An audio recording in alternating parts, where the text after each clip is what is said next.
नमस्कार, आप देख रहे हैं आर्यावर्त टाइम्स। मैं हूं निहारिका सिंह। बिहार की राजनीति में चुनाव से पहले दल बदल और राजनीतिक पुनर्संरचना का दौर लगातार जारी है। इसी कड़ी में भारतीय जनता पार्टी को सारण और सीवान जिलों में एक बड़ी राजनीतिक मजबूती मिली है।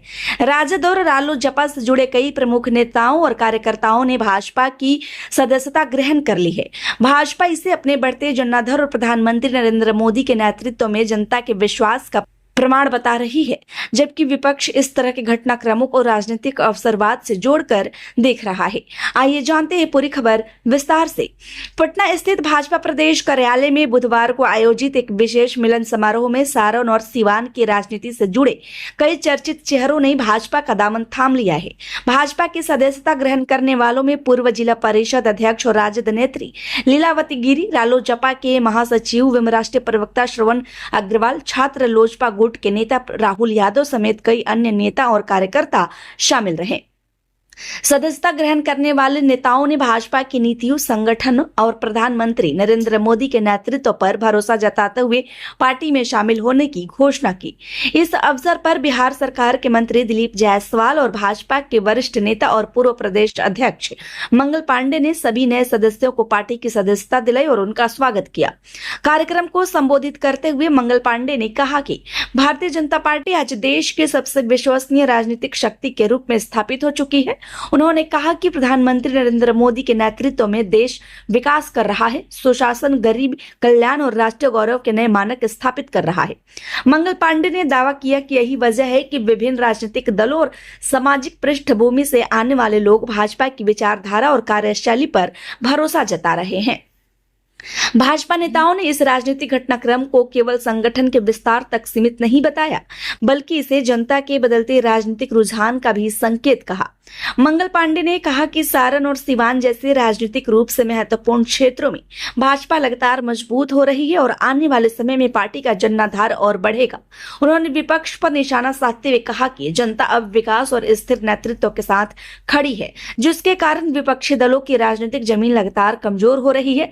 साथ ही उन्होंने यह भी आश्वासन दिया कि पार्टी में शामिल होने वाले सभी नेताओं और कार्यकर्ताओं को संगठन में उचित सम्मान और जिम्मेदारी दी जाएगी। कार्यक्रम में मौजूद मंत्री दिलीप जायसवाल ने भी इस अवसर पर भाजपा के लिए महत्वपूर्ण बताया। उन्होंने कहा कि सीवान और सारण की धरती बिहार की राजनीति में विशेष महत्व रखती है। यह क्षेत्र देश के प्रथम राष्ट्रपति डॉक्टर राजेंद्र प्रसाद की कार्यभूमि के रूप में भी जाना जाता है। दिलीप जायसवाल ने कहा कि इन क्षेत्रों से बड़ी संख्या में नेताओं और सामाजिक कार्यकर्ताओं का भाजपा से जुड़ना यह दर्शाता है कि जनता अब विकास, स्थिरता और मजबूत नेतृत्व वाली राजनीति को प्राथमिकता दे रही है। उन्होंने दावा किया कि भाजपा की नीतियों और केंद्र सरकार की योजनाओं का लाभ अंतिम व्यक्ति तक पहुंच रहा है, जिसके कारण लोगों का विश्वास पार्टी के प्रति लगातार बढ़ रहा है। राजनीतिक विशेषज्ञों की माने तो बिहार में आगामी विधानसभा चुनाव को देखते हुए दलों के बीच राजनीतिक समीकरण तेजी से बदल रहे हैं। सारण और सीवान दोनों जिले लंबे समय से बिहार की राजनीति में प्रभावशाली भूमिका निभाते रहे हैं। ऐसे में विपक्षी दलों से जुड़े नेताओं का भाजपा में शामिल होना स्थानीय स्तर पर राजनीतिक संतुलन को प्रभावित कर सकता है। हालांकि यह देखना दिलचस्प होगा कि इन नेताओं के भाजपा में आने का वास्तविक राजनीतिक असर आगामी चुनाव में कितना दिखाई देता है।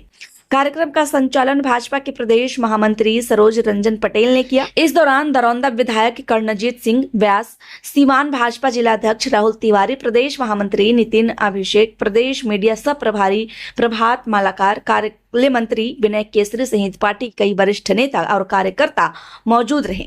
तो कुल मिलाकर बिहार में चुनावी माहौल के बीच भाजपा ने सारण और सीवान में अपनी राजनीतिक पकड़ मजबूत करने का दावा किया है।